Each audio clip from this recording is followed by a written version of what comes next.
আমি সবসময় চেষ্টা করি আমার ভিডিওতে এবং আমার ব্যক্তিগত জীবনেও একটু অফবিট জায়গায় যাওয়ার এবং একটু অফবিট জায়গার সন্ধান দেওয়ার। বিনসার সেই অর্থে অফবিট নয়, কিন্তু যারা আধুনিক জীবনের ছন্দ তালের বাইরে একটু বেতালা পছন্দ করেন, আমার মনে হয় বিনসার তাদের জন্য সাজেস্টেড এবং রেকমেন্ডেড। এখানে একটা বা দুটো দিন কাটানো বেশ ভালোই লাগবে যদি আপনি প্রকৃতির সান্নিধ্য উপভোগ করতে চান। উত্তরাখণ্ডের পাহাড়ে আরণ্যক বিনসার, যেখানে অনাবিল নিস্তব্ধতায় বসে থাকা আর পাখিদের খুঁজে বেড়ানো ছাড়া আর কাজ কিছুই নাই। কাঠগোদাম বা হলদোয়ানি পর্যন্ত ট্রেনে এসে সহজেই চলে আসা যায় আলমোড়া শহরের খুব কাছে এই বিনসারে। আশেপাশে ঘুরে দেখে নেওয়া যায় কাসর দেবী মন্দির, গোলু দেবতা মন্দির ও আলমোড়া। সুপ্রভাত, গুড মর্নিং। আজকে 10 তারিখ, 10ই অক্টোবর 2025। আজকে আমাদের জার্নি একেবারে আরণ্যক পথে বিনসারের উদ্দেশ্যে একটা নতুন দিন শুরু করেছি। একটা ছোট গাড়িতে আমার পরিবার, আমার স্ত্রী, আমার ছেলে বাহার আর আমি। আর এখান থেকেই শুরু করলাম আজকের ভিডিও। আরো অনেকগুলো চমক আছে, দেখতে থাকুন আমার সাথে।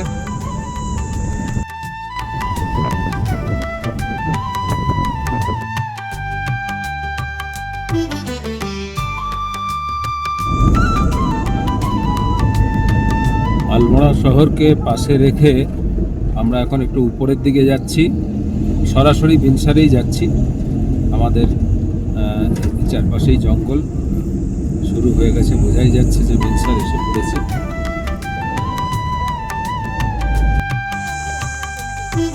এখানে এসছি ফরেস্টের গেটে, এটাই হচ্ছে বিনসার গেট। এখানে আমাদের টিকিট করতে হবে, এই টাকা দিতে হবে আপনাকে ফরেস্ট ডিপার্টমেন্টের জায়গায় ঢোকার জন্য। এই দিয়ে আমাদের বিনসার অরণ্যের যাত্রা শুরু হচ্ছে। এইখানে যে টাকা আমরা দিলাম, এই যে 3 জনের 200 টাকা করে, 600 টাকা, আর গাড়ির জন্য ছোট গাড়ি যেহেতু সেই জন্য 250 টাকা। বিনসার স্যাংচুয়ারির ভিতরের এই রাস্তা, অনেকে এটা হেঁটেও যায়। এখান থেকে মোটামুটি যা খবর পেলাম 6 কিলোমিটার ভিতরে আমরা যেখানে থাকবো, সিম্বা লজ, সেটা।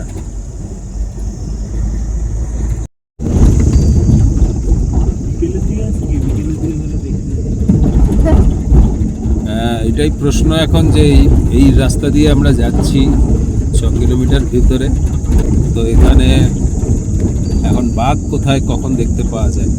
শুনেছি এখানে যে ক্যাম্বিয়ানের রিসর্ট আছে, সেখানে নাকি রাত্রের দিকে বাঘ চলে আসে, ছোট বাঘ, চিতাবাঘ টাইপের, কেন্দুয়া টাইপের জিনিসগুলি চলে আসে, এবং সেই জন্য ওরা ওখানে খুব সাবধানে যাতায়াত করেন। বাইরের লোক বাইরে সন্ধ্যের পরে একেবারেই বেরোতে বারণ করেন। গেন্দাকে এবারে সঙ্গী করতে পারিনি, এটাতে করলে ব্যাপারটা বেশ জমে যেত। জঙ্গলের মধ্যে একটা সিঙ্গেল রাস্তা রয়েছে, কিন্তু খুবই খারাপ, মানে কোথাও কোথাও রাস্তাই নাই। প্রতি গাড়ি পিছু ছোট গাড়ি হলে 250 টাকা, বেশি গাড়ি, বড় গাড়ির আরও বেশি একটা চার্জ নিচ্ছেন প্রতি পর্যটক পিছু। যেখানে ফরেস্ট ডিপার্টমেন্ট 200 টাকা করে নিচ্ছেন, সেখানে একটা মিনিমাম মেনটেন্যান্স তো আশাই করা যায়।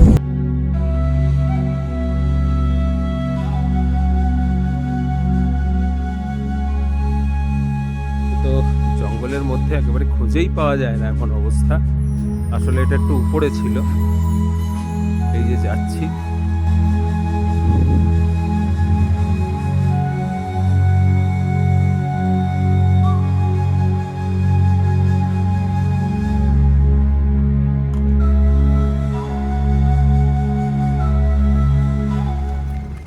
সিম্বা ক্যাফেতে উঠেছি আমরা একদম জঙ্গলের মধ্যে। তবে এই জায়গাটা একটু ফাঁকা। এখানে একটা মাঠ আছে, পুরনো মন্দির আছে, আমি পরে দেখাবো। এখন আমরা একটু তাড়াতাড়ি যাচ্ছি, আমরা 0 পয়েন্টে পৌঁছবো, তার জন্য কিছুটা গাড়িতে করে আমাদের যেতে হবে। 0 পয়েন্টের ট্রেল শুরু হচ্ছে এখান থেকে। এই হচ্ছে বিনসারের টিআরআইচ কেএমভিএনের ট্যুরিস্ট রেস্ট হাউস। এটা সবসময় খুব ডিমান্ড থাকে, কিন্তু এটা অনেক উপরের পজিশানে আছে এবং এর ছাদ থেকে যে ভিউ, সেই ভিউ খুব ভালো। আমি এখানে যেহেতু আজ নাই, সেজন্য দেখাতে পারলাম না। এখানে বুকিং করার চেষ্টা করা যেতে পারে। যারা এখানে আসবেন তাদের জন্য এটা আমার সাজেশন রইল। এই পর্যন্ত আমরা এসেছি গাড়িতে, এরপরে আমরা হাঁটছি।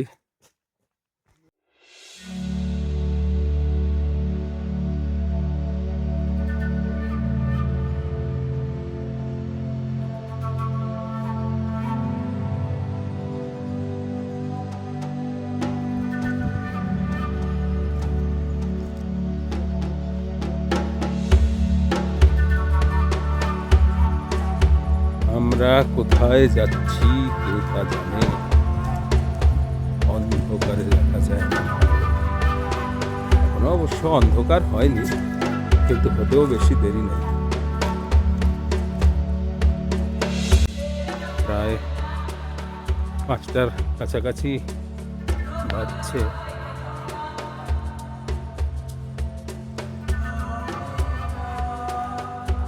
এই রাস্তাটা এখান থেকে 2 কিলোমিটার, জানি না কতটা যেতে পারবো।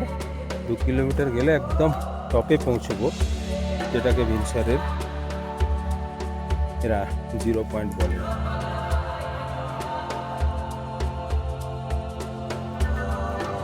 দু কিলোমিটার ছোট্ট ট্রেল। অনভ্যস্ত নাগরিক ফুসফুস নিয়ে হাঁপিয়ে উঠেছি, আর মনে হচ্ছে তাই পথ যেন ফুরোচ্ছে না।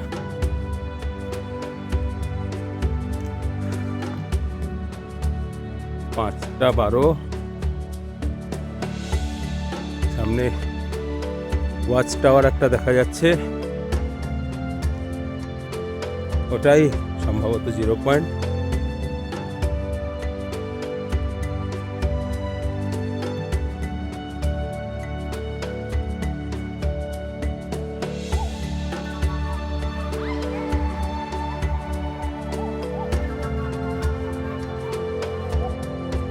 শূন্যে পৌঁছানো যে এত কঠিন, কিন্তু এটা ভালো অভিজ্ঞতা হলো।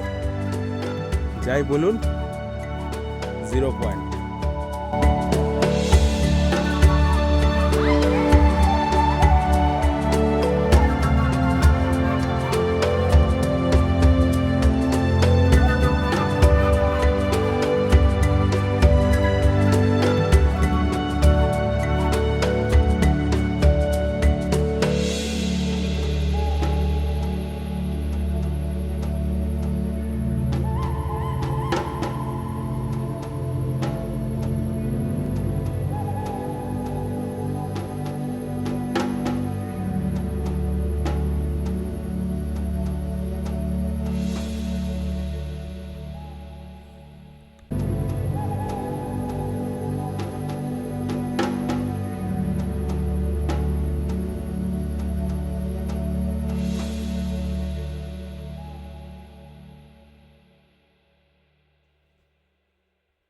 রোড নট টেকেন বলে রবার্ট ফ্রস্টের কবিতাটা মনে পড়ে। এই ধরনের একটা বুনো পথ, যে পথে কেউ যাচ্ছে না, আর এই পথটা যে পথে সবাই যাচ্ছে, এটা বা এই ধরনের কিছু দেখলেই কিন্তু আমার ওই রোড নট টেকেনের কথাই মনে পড়ে। ওনার মনে হলো যে এই পথটা, যে পথটায় আমি গেলাম না, সেটাই গেলে কীরকম হতো। যে পথে আমি হাঁটিনি, যা আমি হইনি, যা আমি হয়তো হতে পারতাম, সেই পথে গেলে কি হতো, কোথায় গিয়ে শেষ হতো, সত্যি কেউ বলতে পারে না। এবারে এক রুদ্ধশ্বাস দৃশ্য দেখলাম, যা আমি তো আগে কখনো দেখিনি, সম্ভবত বাংলা ব্লগেও কখনো আগে দেখা যায়নি। উইন্টার লাইন, সূর্যাস্তের পরে হরাইজন জুড়ে কমলা হলুদ আলোর রেখা।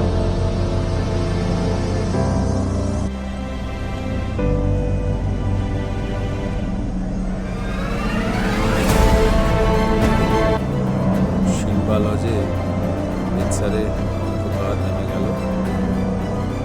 গুগল বলছে a rare beautiful atmospheric phenomenon seen at certain mountains like Mussoorie and Swiss Alps, creating a false horizon of glowing colors. Winterline.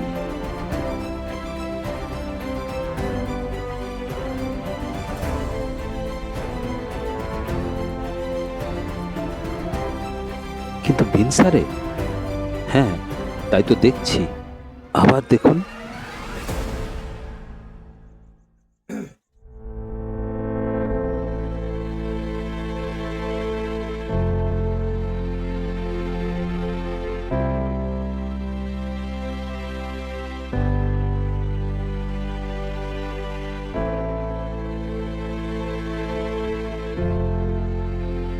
এখানকার এই পরিবেশের সঙ্গে মিল রেখে এখানকার এই লজগুলো খুব স্তিমিত আলো রাখে জ্বালিয়ে।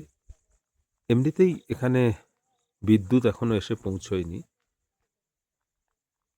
হয় সৌর বিদ্যুতে চলে, না হলে জেনারেটরে চলে, কিছুক্ষণ বাদেই সেটা।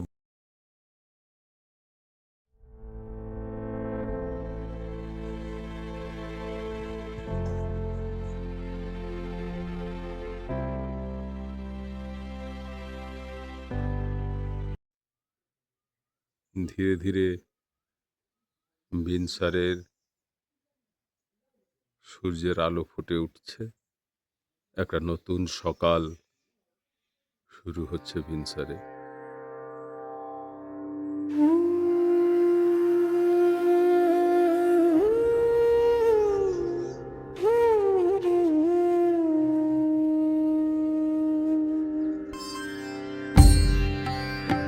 সকালের চায়ে চুমুক দিতে দিতে বাইরের প্রকৃতিকে দেখা অপূর্ব। ভিনসারে আরেকটা সুন্দর সানি দিন শুরু হলো। আমরা যেখানে আছি সেদিক থেকে সূর্যোদয় দেখা যায় না, কিন্তু সূর্যের আলো করে এই উপত্যকা একটা অদ্ভুত আলো আঁধারির খেলা তৈরি হয়েছে। সকালের রোদ,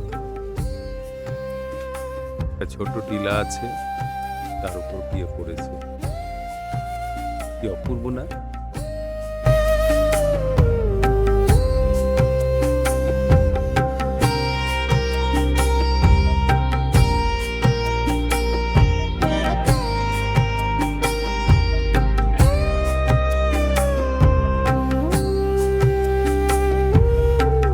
সকালবেলায় বেরিয়েছি প্রকৃতির সান্নিধ্য উপভোগ করতে। ভিনসারে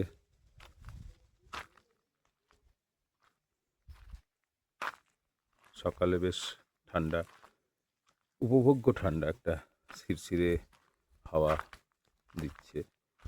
এই যে পথে হাঁটছি, এখানে একটা শিবের মন্দির আছে, আমি যাচ্ছি সেখানে।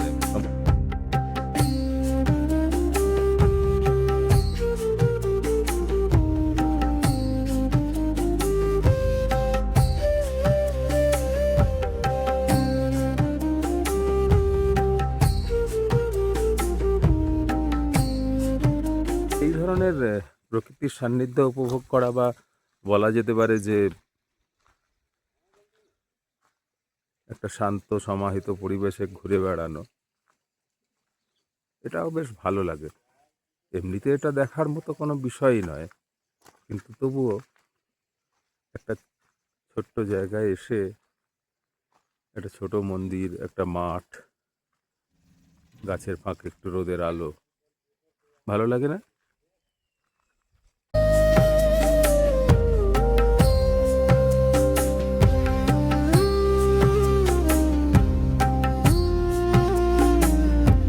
এখানে আমার কাছে আমার হঠাৎই খুব সৌভাগ্য হলো যে আমাকে এই পণ্ডিতজি এই বিনসর মহাদেব মন্দিরের উনি আমাকে চা খাওয়ালেন সকালবেলাতে।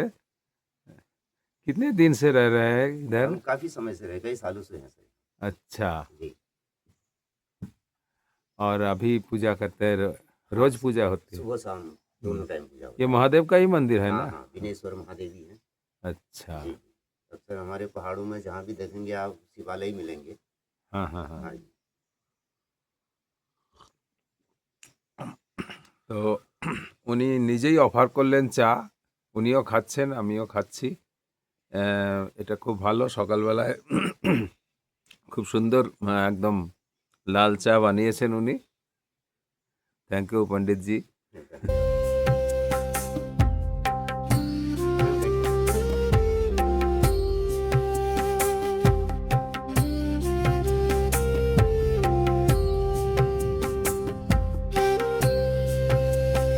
সকালে রোদ পড়েছে, একদিকে জঙ্গল, পায়ে চলা পথ চলে গেছে, আরেকদিকে একটুখানি উঁচু নিচু জমি। এখানে জায়গায় জায়গায় বার্ড ওয়াচিং ট্রেল বা পাখি দেখার পথ করে রেখেছে। সেরকমই একটা আমরা যেখানে আছি সিম্বা লজ ঠিক তার পাশেই, সেটা দিয়ে উঠছি। পাখির ডাক শোনা যাচ্ছে, আপনারাও শুনতে পাচ্ছেন, কিন্তু পাখি চোখে পড়েনি। দেখি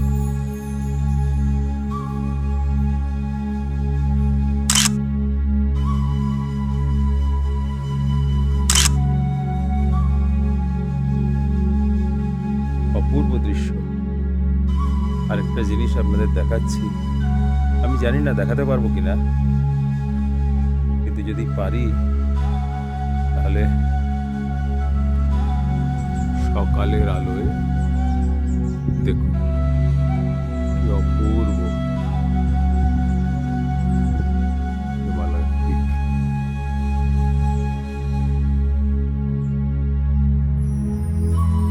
জানি না এই শৃঙ্গগুলোর নাম কি, জানতে চাইও না। আমাদের এক রাতের আস্তানা সিম্বা লজ বা কাফেটি একটু অনন্য। এর সবচাইতে আকর্ষণীয় হলো রিসেপশন কাম ডাইনিং স্পেসটি। অনেক চিন্তা ভাবনা করেই সাজানো এই পুরো লজটি, এবং ঘরে বাইরে ছড়িয়ে আছে তার চিহ্ন। নিচে ডেসক্রিপশন বক্সে লজের কন্ট্যাক্ট ডিটেলস দিয়ে দিলাম।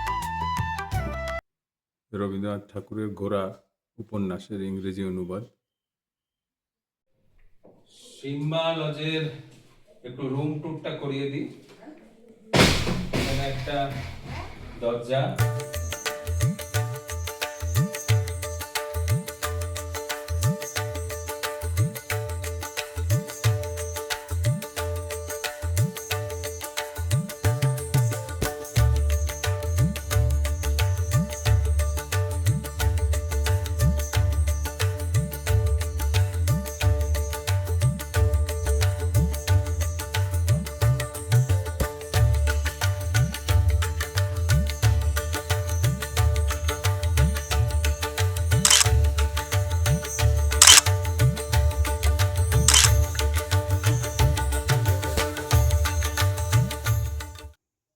আহা হা হা, এই আরামের তুলনা হয়? রোদে বসে আছি এই আমাদের গেস্ট হাউসের সামনে। মানে এই সময় এই মনে হয় যে এইরকমই যদি থেকে যেতে পারতাম, আহা, অফিস থাকতো না, কাজ থাকতো না, কোনো চিন্তা ভাবনা কিছুই থাকতো না।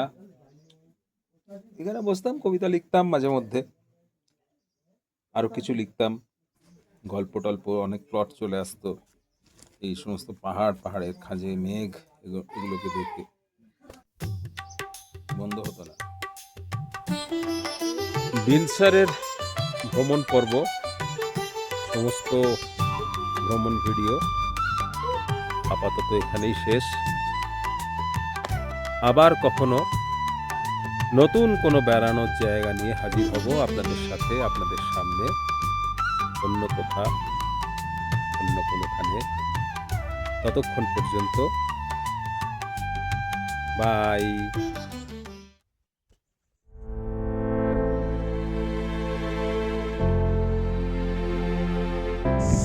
রাস্তার ধারে এরকম একটা গাড়ির মধ্যে খাবারের ব্যবস্থা আছে, অনেক কিছুই, ফ্রাইড রাইস আছে, রাজমা চাওল আছে, মোমো আছে।